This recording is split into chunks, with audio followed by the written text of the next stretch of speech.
Michael with United Veterans Worldwide, excited to do an interview today. My new friend Aaron and I connected probably 4 weeks ago, maybe even now. I found him on Instagram and started to message him and contact him about his experiences in the Canadian military. And not only that, his incredible work to move forward the cause of veterans in Canada for their mental health and well-being. And I was so impressed and so grateful that Aaron reached out and said that he was interested to try to share with this audience his story, his vision. And so I'll turn it over to you, Aaron. Why don't you introduce yourself, tell us a little bit about yourself before we get started. Thanks, Mike, and it's a pleasure being here.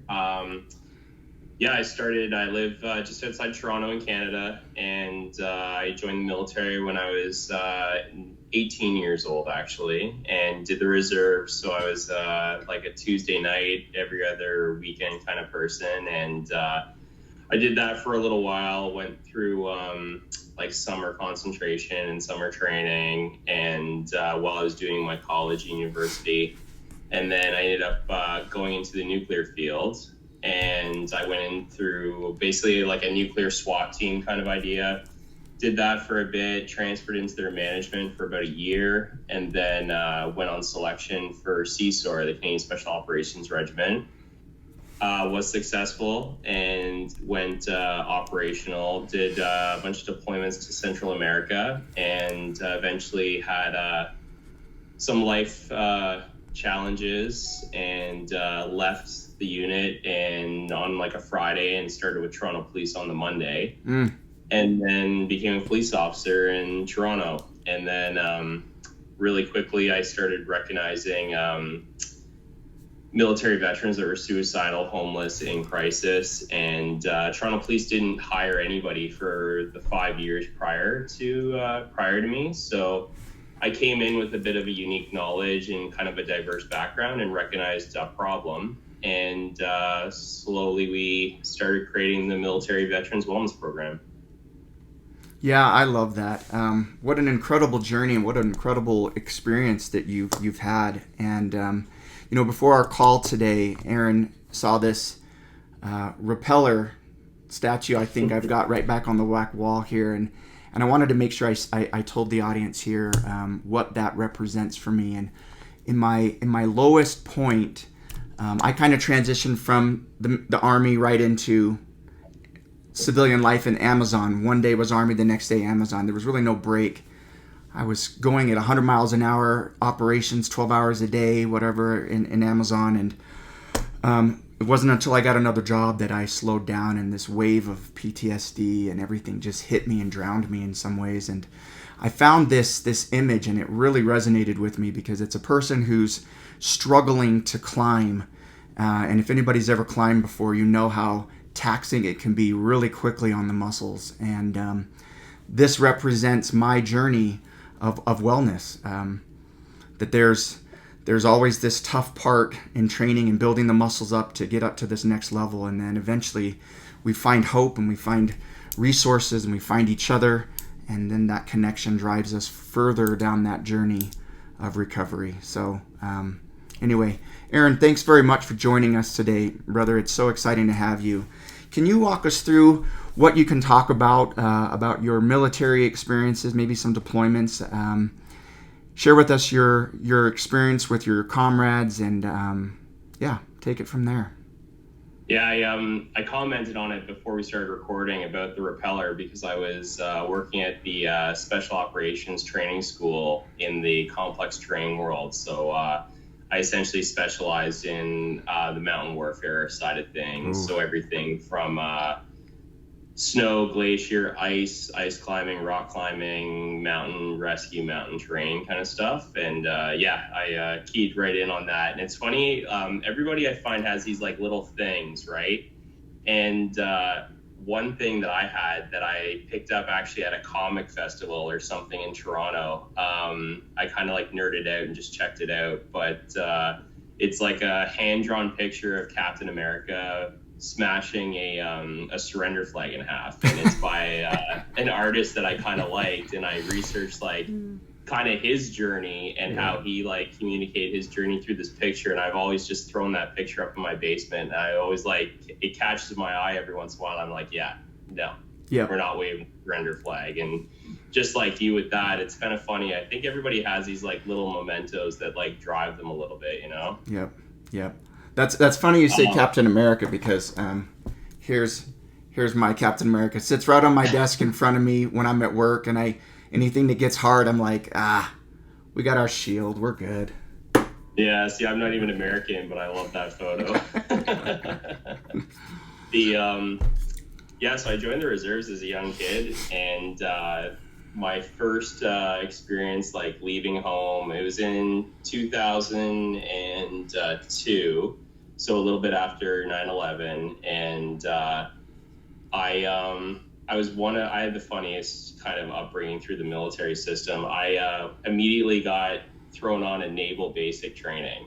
So I was like one of 12 Army guys and like 600 Navy people on basic training. And I just had a lot of fun. I was a 19-year-old kid, and I was just like enjoying it. And I had like very little cares, very little responsibility, and I was just kind of having fun. And then I got to my regiment, and they're like, "Man, this Dale guy knows nothing. All he knows is Navy stuff, and we're in the Armored Corps here, and you're terrible." Yeah. That's funny. I wonder why they did that. Ours are so separated because the core values, the motto, everything is so drastically different. I know, because I was Navy first as a corpsman, a medic with the Marines, before I went over to the Army side. So in ours, it's our basic training is open to land, sea, and air. So they all do the same course, and the same standards are there for land, sea, and air.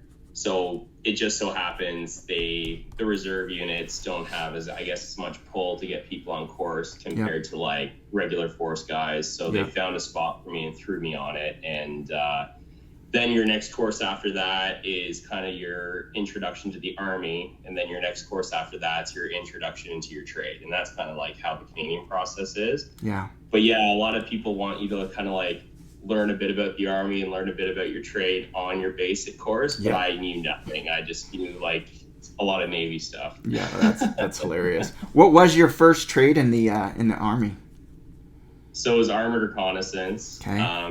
So basically forward deployed reconnaissance, but mobility. So a lot of observation posts, a lot of like screening observation, and a lot of the whole theory is that we would be ahead of the main battle group and recce out certain areas to help deploy the main battle group in like a traditional warfare kind of sense. And so I was living in a truck with a gunner and a commander, and I started off as a driver and then went to the gunner and then the commander eventually. But just had a lot of fun. I enjoyed the woods. I enjoyed the camaraderie. I enjoyed like the weapons. I enjoyed like the physical fitness aspects, and kind of just had fun doing that and being away from home and earning some money while I was going to college and then university.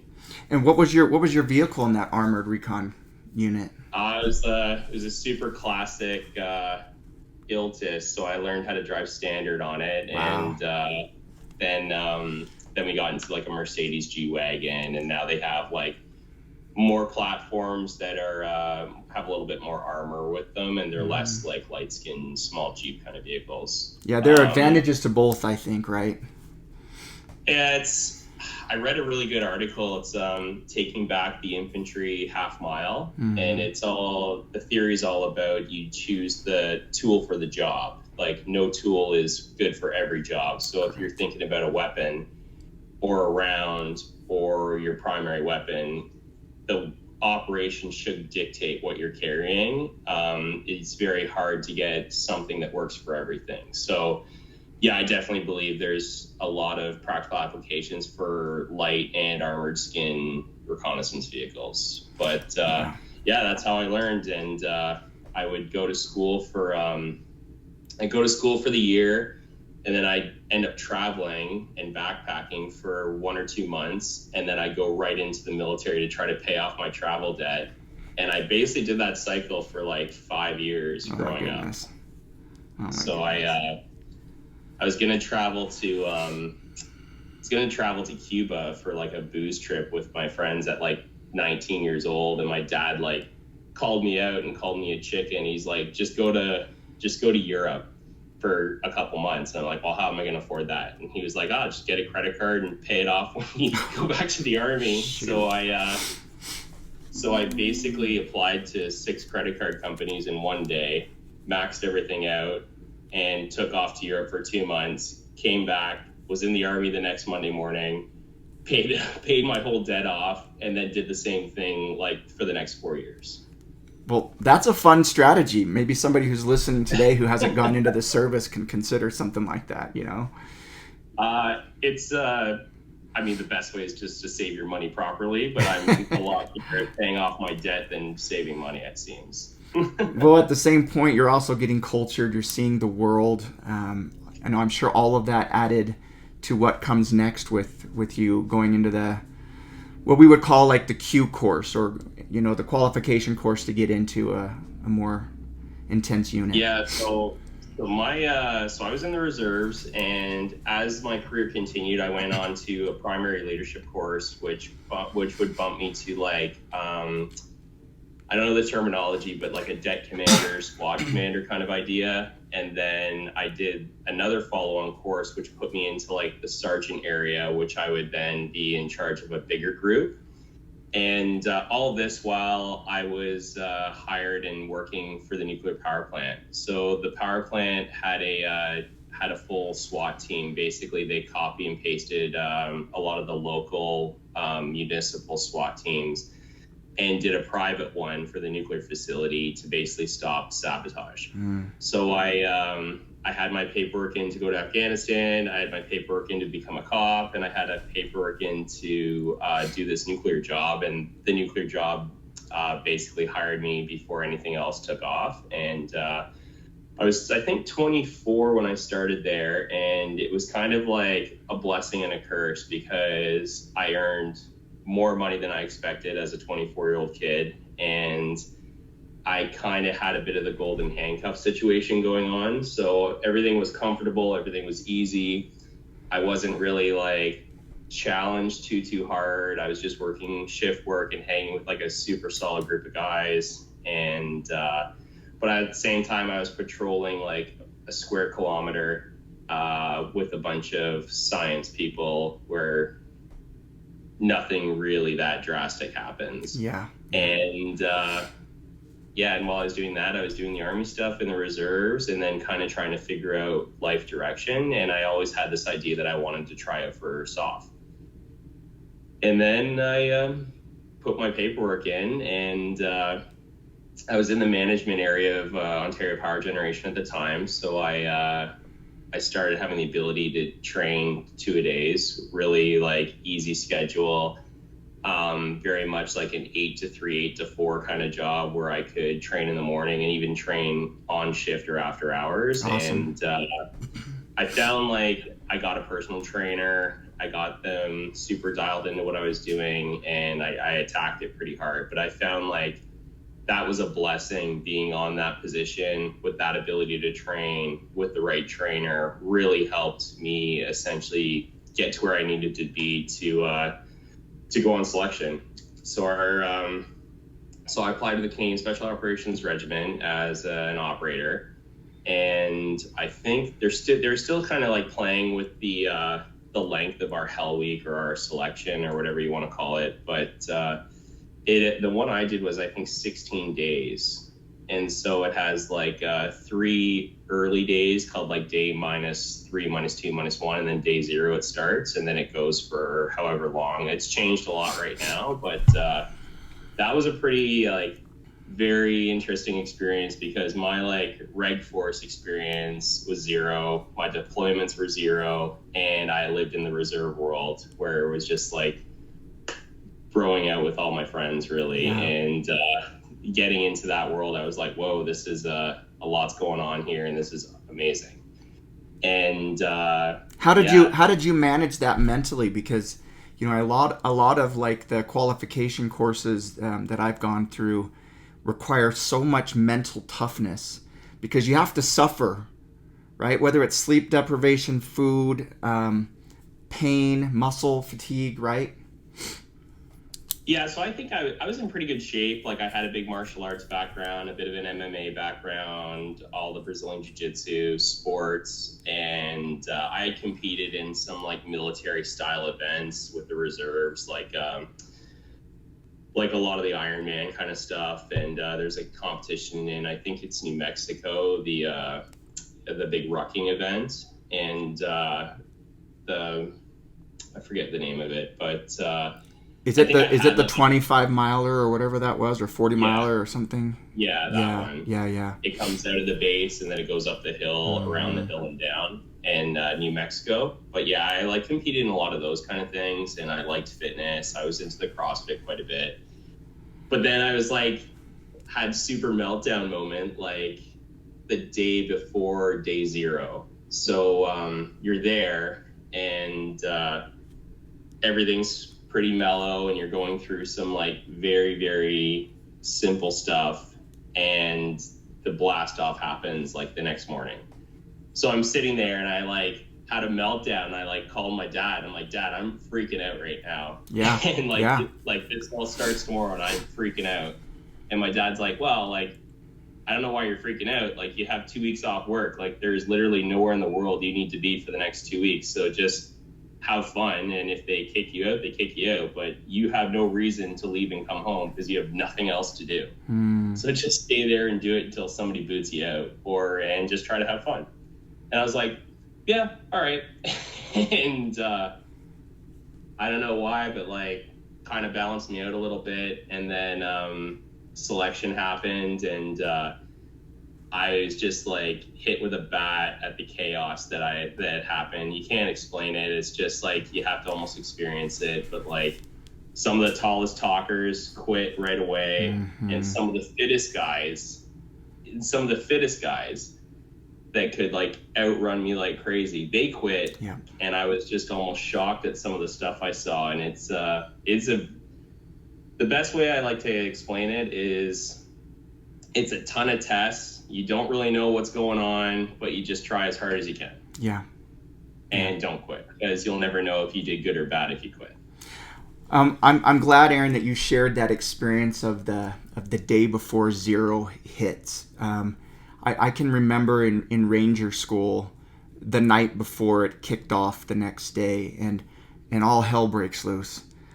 There's screaming, there's action, there's reaction, there's constant movement, little sleep. Like there's no anxiety like that. I knew one guy that could like fall asleep on those type of days.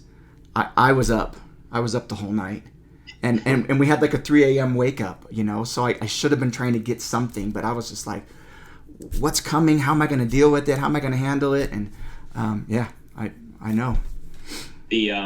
One of my friends went through a selection process like a couple years before me, and he said something like really cool to me that I'll never forget. And he said, not many people in the world can go through such a crazy scenario and get tested to their limits, and you're going to do that. And there's nothing cooler than just going there and seeing what's happening, because nobody else can experience like a test like that.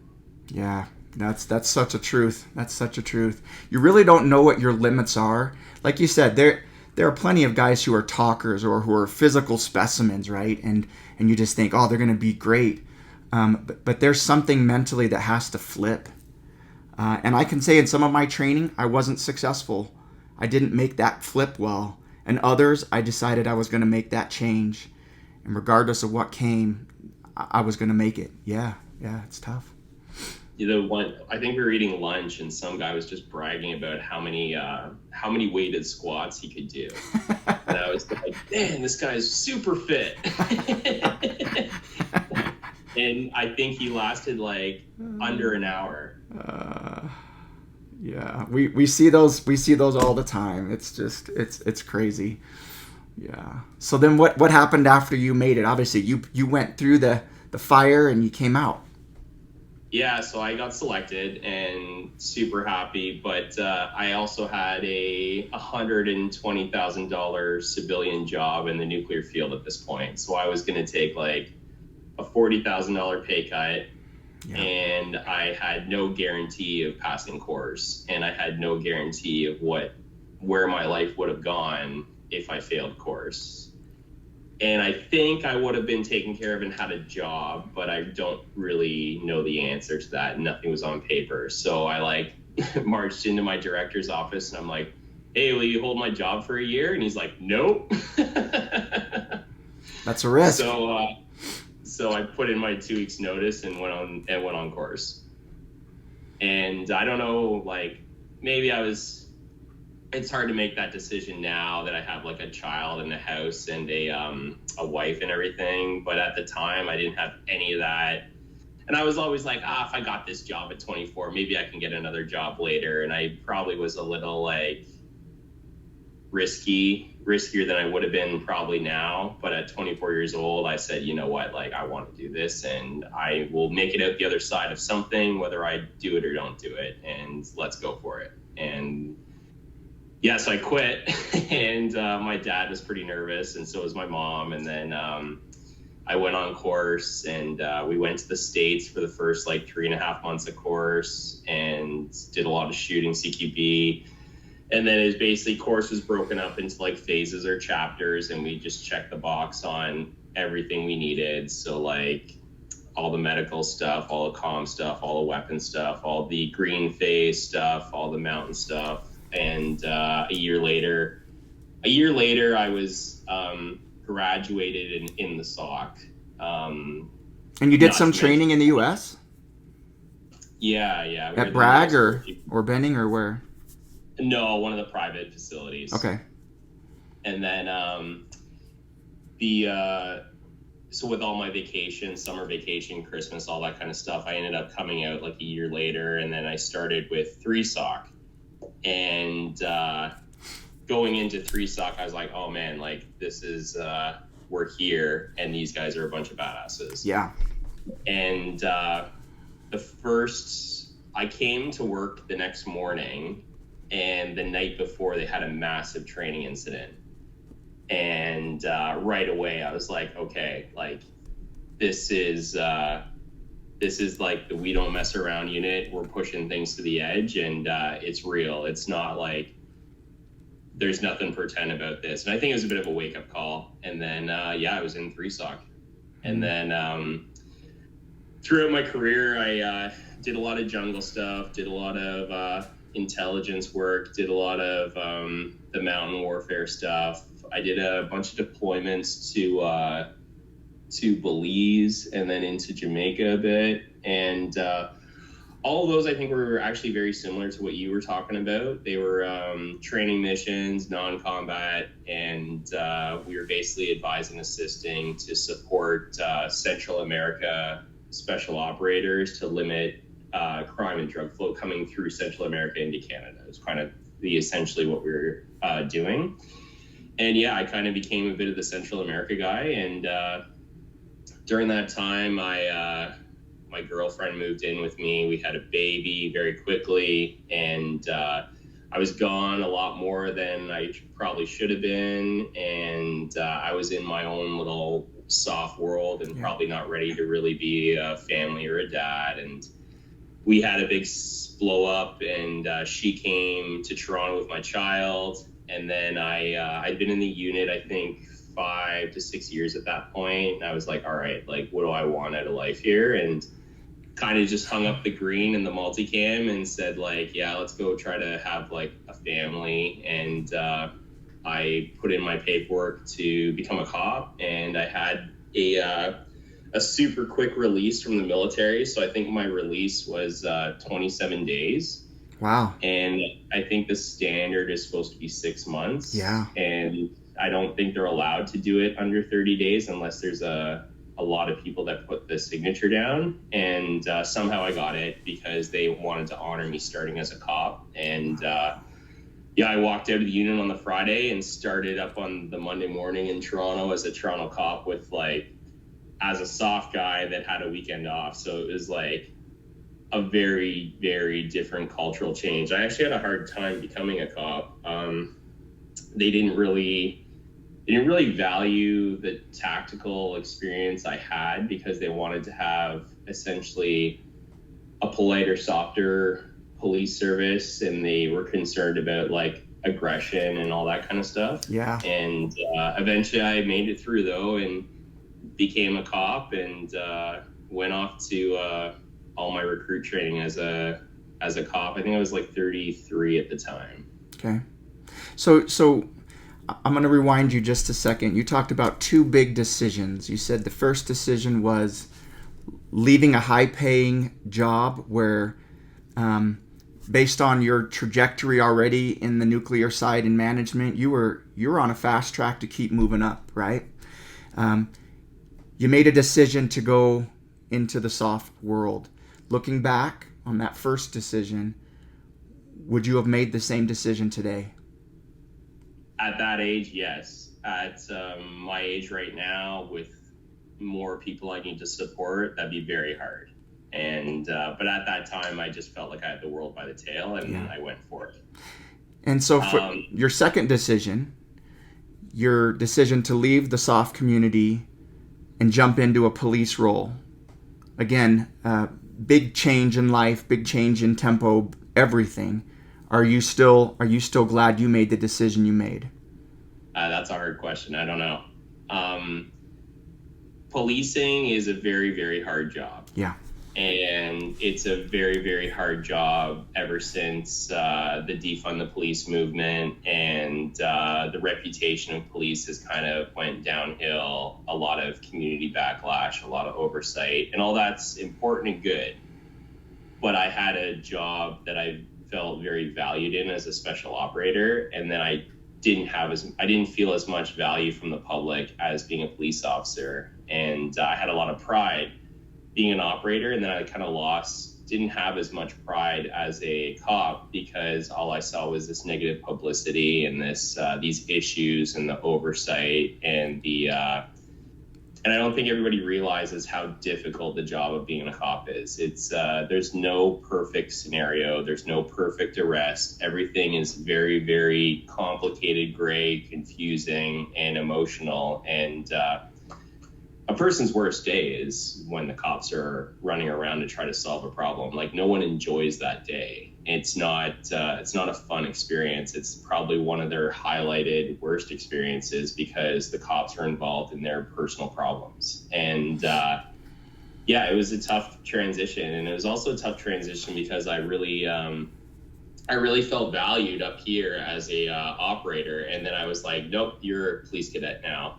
And it didn't so much matter my past. It mattered like what I've done internally in the organization or what I've done as a cop. And it's a totally different job. Like, there's similarities, but there's a million differences between military and police. So I had to like just understand the fact that my previous life was cool, and I had a lot of cool stuff and a lot of cool skills and a lot of cool stories, but that doesn't relate to policing. Right now I'm a rookie, and I can keep some of those background and some of those skills, but they don't give me any credit as a cop. They give me like a couple thumbs up, but I'm at the bottom and I need to prove myself as a cop, not as an operator. And it takes a while to digest that. It takes a while to like accept that. It takes a while to understand that. And I was very like high tempo as I left. And I actually ran into a guy, Jeremy Burns, who's the other co-creator of the Veterans Program. We met him on, actually, we signed our contracts beside each other, shoulder to shoulder. And like, he saw like my forearm tattoos and I saw his tattoos. I'm like, oh, you're an Army guy. And he's like, oh, you're an Army guy. And and he's like, I'm like, how long you been out of the Army for? And he's like, oh, like 5 years or something. He's like, how long have you been out of the Army? I'm like, I'm kind of still in as I'm signing like a police contract. And But he actually helped me with my transition, and I never really understood the value of like peer support. But yeah, he literally kicked my butt and pushed me into therapy and pushed me into all the supports and like helped me overcome like my stigmas about asking for help. And so then as I became a cop, I had like those supports in place because the guys kind of pushed me into it, which I'm super grateful. So yeah, then I did about 6 months of cop school, and I learned how to shoot a pistol, and I learned all that stuff. And I had to like understand that I was in a very unique group in the military where we have like unique language, unique humor, unique stories. My barometer for normal was way off. Yeah. And I had to like be more of a listener and less of a talker as a cop, and kind of like learn the culture a little bit and learn like what's appropriate and what's not appropriate, and like just a huge adjustment. And I'd like to say it's easy, but it is not easy. And I thought I had the most successful transition ever because I left a job and went to another job, but it is way harder than I expected. And beyond that, we graduated, and me and Jeremy became super good friends. And I went on the west side of Toronto, and he went on the east side of Toronto. And Toronto's got a couple, like 4 to 5 million people. And I think right now it has something like 5,000 to 6,000 uniformed police officers. Wow. So it's one of the biggest municipal police services in Canada. Only bigger is like the federal and certain provincial services are bigger than Toronto, but a lot of stuff happens in Toronto. It's kind of like it's a big hotspot for what's going on politically and law enforcement base. But right away, within like 5 weeks, I was having a coach, and we had this crazy 911 call. And well, it was crazy to me because I had like 2 minutes on the job. Yeah. But this guy ran into the first bar and picked a fight with everybody in the bar and got super beat up. And then he went across the street and picked a fight with everybody in that bar and got super beat up. And then he went to the third one, went into that bar, tried to pick a fight with everybody again, and got super beat up again. And the guy that got beat up called 911 to say he got robbed.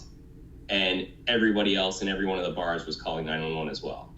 So we sent everybody in the whole area just like ripped over there. And I got there like pretty late. My like coach was driving because he still didn't trust me to drive at this point. And we're just all hanging out, and the whole scenario is very calm now. And they're like, Dale.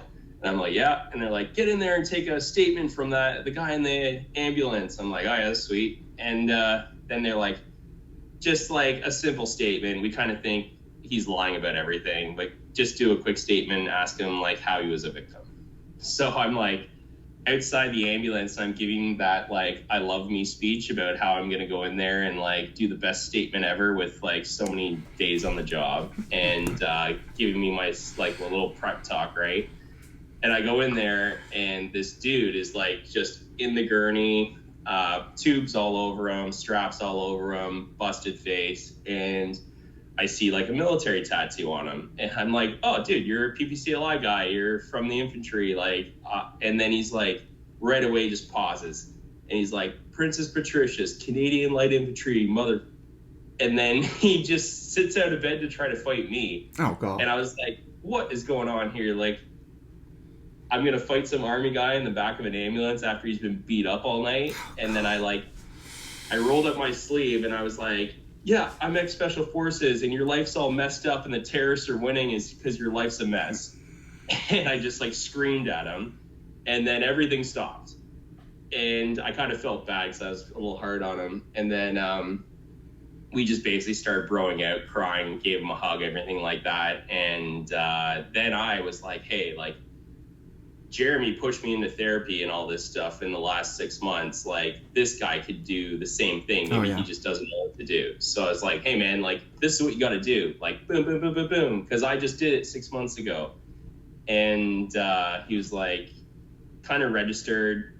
I helped him out as best I can, gave him some advice, and then kind of I was out of there, and we went to the next call, and it was somebody else's problem to sort out the rest of the scenario. And then I was like cruising around with my coach, and then I went into the office, and I sat down with like not my coach, not my superior, but the guy over him, and I was like, hey, what do we do for Army vets in this service? Because we had a bit of a rapport, and he liked my background and stuff, so we chatted more so than not. And he's like, send me an email, Aaron.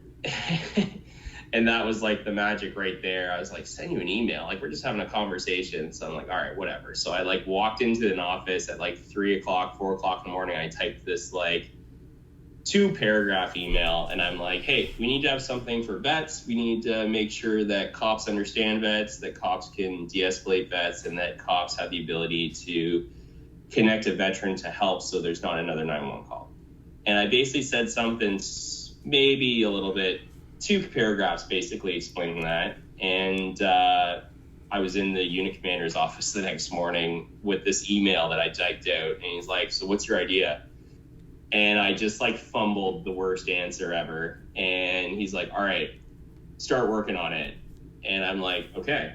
And he's like, yeah. So I worked on it for a year between radio calls and after hours. And every 2 to 3 months, I had a new meeting with a new supervisor throughout Toronto Police. And I was presenting to them what we designed. And every one of them was just critiquing the hell out of it until I got to the chief literally a year later. And Jeremy was helping. We had the whole idea kind of like figured out loosely. And we went into the chief's office as like 2 guys with a year on the job. And like, I'm a police constable 4 at this point. And we got in there, and our AV didn't work for 20 minutes. And everybody was like freaking out because it worked before the meeting. And then I had 40 minutes or 30 minutes to do like the rest of the presentation. And it was like bright red face. I was like, man, like everything's went to shit. Here we go. And we did our meeting. They loved it. They gave us a lot of leeway being new guys, and they really worked with us. I think they really valued our previous lives, which was super nice to see. And they very much valued the fact that we had kind of unique lived experience that we were wanting to capitalize on. And we essentially, like, the beauty of diversity is unique lived experiences and unique backgrounds to solve a problem. So we identified the problem, and then we tried to solve it, and we were able to see it and solve it because of our unique backgrounds. And that's the beauty of diversity right there. Yeah.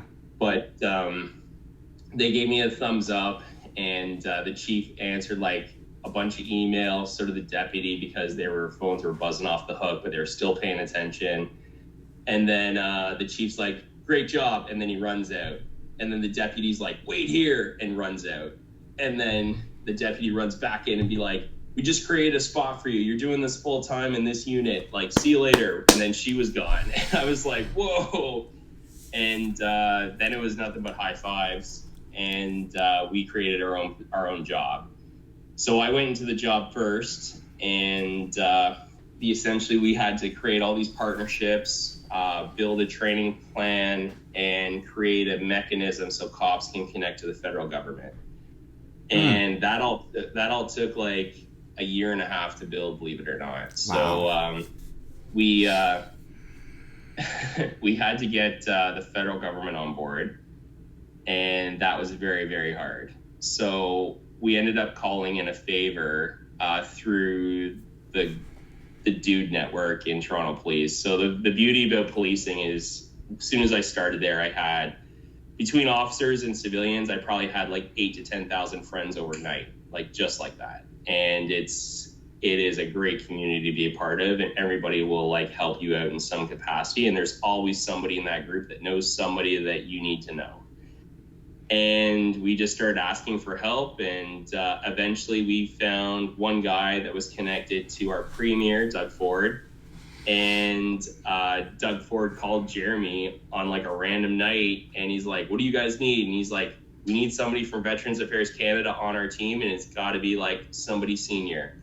And he's like, all right, sure. And he like sorted that out for us. And then we cold called the Legion, the Royal Canadian Legion. We only got into their provincial command. We couldn't get into their national command. And then we got the Canadian Armed Forces peer support program on board. They're called OSIS. So it's a hybrid peer support program between the military and Veterans Affairs. So there's two chain of command, and they take care of all peer support. So we had all three players on board, and we were going to go huge and get every social service that supported veterans on board. And my chief was like, yeah, not happening.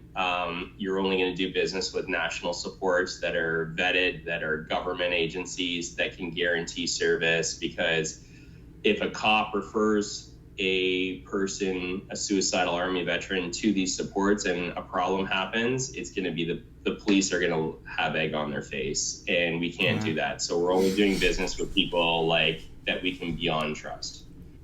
So we had our team, and from there we tried to create a way that every cop can ring the doorbell of all three agencies at the federal level and say, help this guy.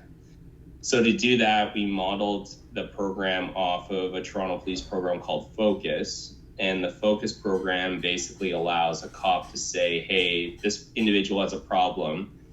Let's put you into the Focus program. And the Focus program pulls the person into voluntarily into a group. And then 140 social agencies look at the problem, and everybody takes their individual piece to solve the problem, the complete problems of that individual, improve their life, and get them away from crime.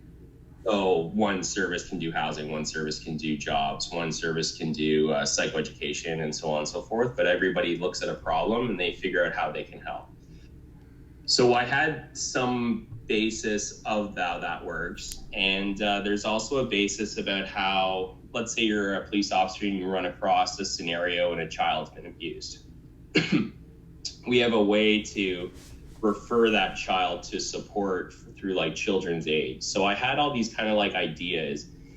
And so we wanted to build a referral system so any police car can essentially refer a veteran that's in crisis to these national supports. And it took us a year to build.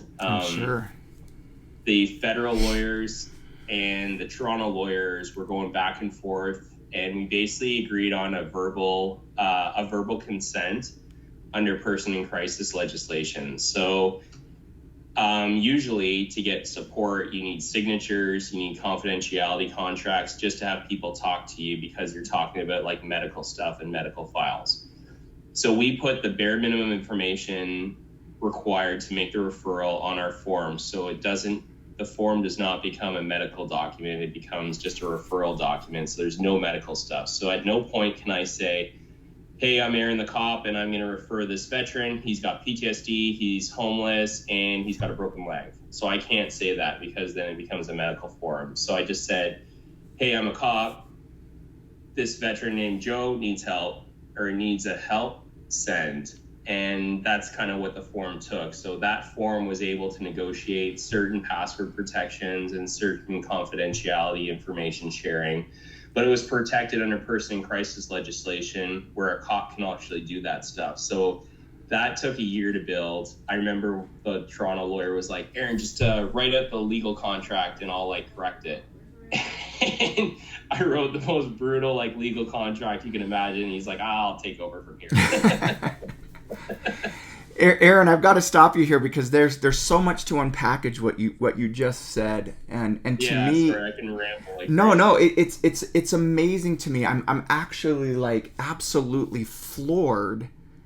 I often say on this channel, it's important for us as veterans, first responders, after we're done with service or while we're still going through the mess, to try to be in the right place at the right time with the right people, doing the right things. And when all four of those things line up, it's as if like somebody mentioned on my interview the other day, they called it a God moment, where you're in the right place and there's a God moment, where there's a divine hand that orchestrates the next level of care for his children, right? So you were in the right place, the right time with the right people, and you took a leap. What if you didn't go in and talk to that chief that day after that event with, I mean, obviously it's an emotional event in the middle of chaos, right? What if you didn't take that step? Think about all the repercussions. Here's one more for you. That staff sergeant that I initially talked to, he has PTSD because his partner was murdered right beside him, and he had a lot of like empathy, and we had a little bit of a connection in regards to that. And then the person above that staff sergeant, my unit commander, he was the military's representative for the entire service, and he had a crazy tour in Afghanistan and everything, and he was in all the military discussions in regards to the police. And if I didn't have both of those two people, this never would have happened either. Oh my goodness. And it's just because he went out, that unit commander went out on a limb and said, yeah, he told me work on it between calls and after hours, and submit to me every hour you work on this program, and I'll get you covered for it. And he just, boom. And I mean, like, that's a big ask for a person just to give you that leeway and that rope. And you were still new. I had a couple months. I had under 3 months on the job at this point, and I would just walk into his office and give him briefings. And everybody was like, how the heck is this guy with this much time on, like, being allowed to do this? And you're right. It's, I don't know. I've heard I like to say the stars align. And it seems like through this process, the stars did align in a really creepy way sometimes. But you're right. It's, yeah, I don't know. God moment's an interesting term. I never heard that one. I think yeah, you're right. It's the magic. It's the stars align. Something happened. Yep. No, that's amazing. And now you're in a situation where you have total support.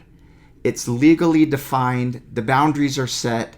It's a quick form that allows the police officer on the ground in the scene to quickly make that referral without disclosing confidentiality, all these other things that we don't need to get involved in. And we turn it over to the professionals who then take it and begin the treatments. And that is a miracle. So police are the perfect conduit between the person in crisis at the 911 call and the social supports that can change their life. They're the perfect person to do that. We just have to be able to do that. And essentially, we're leveraging the national government and the national supports for a local municipal problem that happened at a random intersection in a random town. But now we're getting them to help with the problem. But that's just the connection part. What we also did was a massive training program with de-escalation to actually explain what's going on in the veterans' lives. So that's the whole like cultural competency bit. So generally speaking, a lot of people don't understand the military. Every person a police officer runs into is a special forces sniper, no matter what. And the reality is there's, I think, 104 different jobs in the military, and military veterans are all shapes and sizes, all personalities, and all different kind of people. And then not everybody's Rambo, but then some people are. Yeah. And so what we did was we created cultural competency. So we explained what life is like in the military, and we explained what life is like in the military post-service and what a military veteran may be going through. And that's important because the easiest way to de-escalate a situation is you have to first be very actively listening, and second, you have to provide some empathy. The best way to provide empathy is to have a shared lived experience. But not many people have a shared lived experience with a military veteran. Not many people can say like, oh yeah, I was blown up. Right. But the best way to provide empathy if you do not have a shared lived experience is leverage other military veterans that might have similar lived experiences.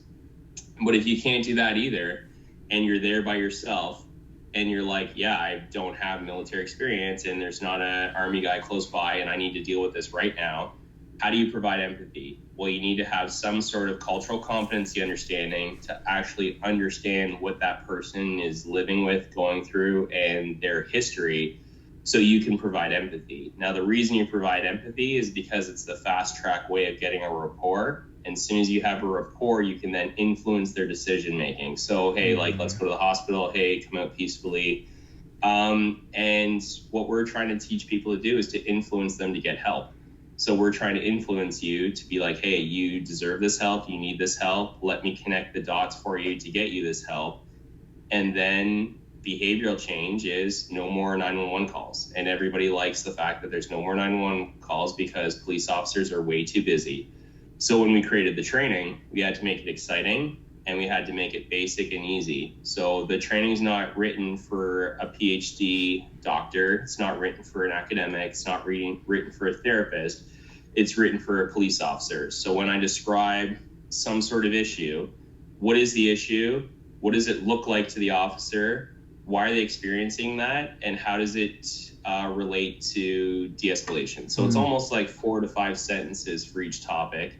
And all the cops like it because they're doing the training at 4 o'clock in the morning when there's not a 911 call happening. And it's very simple and everything has a de-escalation angle to it. So it's 40 minutes of content with 20 minutes of video. And we got very, very lucky with our video as well. So we brought the whole idea behind community policing is you bring a community together to fix a problem. So this whole program is police led, but it's community driven. So it's not the police training the police to solve a problem for other people. It's the community working with the police to build and solve a problem for a community. And that's community policing 101. Beautiful. The beauty of that is we got very lucky when we built this training program. So I had people from all over Canada, even in the States, help build this initiative. Five Finger Death Punch came on board, Jocko Willink came on board, TED Talks, Sebastian Younger, David Lynch Foundation. Sony waived $1 million fee to have us use the video Wrong Side of Heaven in our program and to give us intellectual property rights. And overall, we have a very great product. I like to joke that we have the only police training with a full rock video in it. And now it's available online. It's on the Canadian Police Knowledge Network. And then to take it a step further, I asked our chief to make it free. So Toronto Police is footing the bill for the entire training package, and every police officer in Canada has free access to the training. So instead of having to reinvent the wheel from police service to police service, we say, hey, this is already done. It's free and take it. Now police services has the training. They have full access to the training. They have a form. They have full access to the form. And not only that, we built them an implementation package. So it has all the source material. My little sister actually is part of a D&D defense scientist. So she works for the federal government as a PhD performance analyst. So she did all the structural framework, logic model, performance measurements for the entire program. So it's the scientific validation behind the program. Yep. So we got all that in there. We got all the sourcing, all the instructions on how to implement it, what the form is. And then we copy and pasted the Toronto Police routine orders, internal and external communication strategy, as well as all the letters of endorsement from the federal government. And then when we launched it in Toronto, we ran the pilot for about 6 months, and then we spread it out across Canada through basically an advertising campaign to leverage every police service to do this. And it's in 87 police services right now. It's in every province, every territory. The federal government's doing it. And we've helped over 200 veterans throughout Canada so far to date. Which is great because those are 200 veterans that pose very, very challenging 911 calls because no one wants to admit it, but at the end of the day, the military's job is warfare. Yep. And warfare is premeditated murder because how many times have you sat there on a hit and said, how are we going to neutralize this entire building and everybody in it? And realistically, if you apply that to life in Canada, we call that murder. And that the Army's very, very good at that. Yep. And no one wants to talk like that, but the reality is you're dealing with people that are trained to do that. Yep. So how do we de-escalate that as easily as possible because no cop wants to get hurt? And then how do we get these people help so there's not a second 911 call? And so we wrapped up a bow on it and put it into and started advertising what it was and spread it out across the country. So there's only 200 police services in Canada, which is tricky because the United States has 18 to 20,000. And so out of our 200, they include Aboriginal police services of only a couple people, university police services, transit police services. But out of the major police services, we're well over 50%, and we're in all the major services with the every province, every territory, and it works. Love it. It got interesting, though, because when the RCMP launched it, which is our Royal Canadian Mounted Police, they're like our version of, I guess, your FBI. Yeah. When they launched it at an international summit, and then the Australians liked it. And then the Australians had me down to their Australian embassy. I briefed the program there, and now the Department of Veterans Affairs in Australia formally requested that the Australian Federal Police do the program. Ooh. And then it's been presented to the FBI, DEA, ATF, U.S. Marshals, all the DOJ, HSI organizations. I've had about 5 meetings with the USVA to share best practices. And then my chief is Ukrainian, Myron Demthew, and he wanted to help out with Ukraine. So we presented the program to the Consulate General, the head of Ukrainian police, and the minister of their social services area. And they want the program too. So it's almost expanding internationally. And I'm due to speak at the International Association of Chiefs of Police Conference in October. Well, when you go to Ukraine, take me with you. I'll be your battle buddy. Oh, you got to rescue me if there's a problem. I'll be there. This is amazing, Aaron. I'm so happy. You know, it's not often I have an interview where I leave at the end with such vision and hope. What you were able to build with your team has been nothing short of a miracle. You're talking about governments agreeing, governments collaborating, governments supported.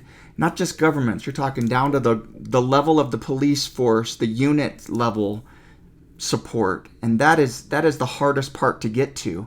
And I want to celebrate and enjoy this moment that I'm feeling right now, because it imbues me with so much hope. Aaron, you've been an incredible person. In the last minute before this interview ends, I wanted to quickly ask your opinion, actually more of your advice, for what you think veterans can do to overcome their mental and physical challenges. You know, a lot of guys come out wounded physically or mentally. 1 minute here. Give me your advice on that. Don't discount all the cool stuff the Army's taught you. The Army's taught you discipline. The Army's taught you scheduling. The Army's taught you to go and seek the best people that can solve a problem. And the Army's taught you how collaboration works and how teamwork works. Take all of those skills into your civilian life, and try to apply it into your personal life and attack the problem with the team. So if the Army had you getting up at 6 o'clock in the morning to do a run, you can still do that in your personal life. Yeah. If the Army has their subject matter expert that does this one thing, go and reach that person out. The Army taught you the coolest and best skills ever, and a lot of private industry and public industry are jealous over the training pipelines and the courses and the experience you get in the military. Don't forget that. That's who you are. Now just apply it to the civilian world, and there's no mountain you guys can't climb with the military, the brother and sisterhood behind you, the connections and the training. You just need to change your idea of what you're going after from the military sense and apply that to your personal life, and take all the skills the military gave you and have it elevate your personal life, because most Army guys are unstoppable. You just need to remember where you came from, remember the training, and apply all those principles, and reach out to the brothers and sisters for help, because we are one of the most fiercest communities in the world. I don't have much else to say beyond that. That is perfect. Aaron, thanks very much for your advice. Thanks very much for your example. I hope that this fills the viewers today with a sense of hope, and also creativity, that there are more things we can do to make a difference. And feel free to reach out. I'll put Aaron's contact points in the description. Also, the organization he has, his social media, so that you can follow along and see what he's doing. Again, Aaron, thanks very much, brother. This has been wonderful. Amazing. Thank you. All right.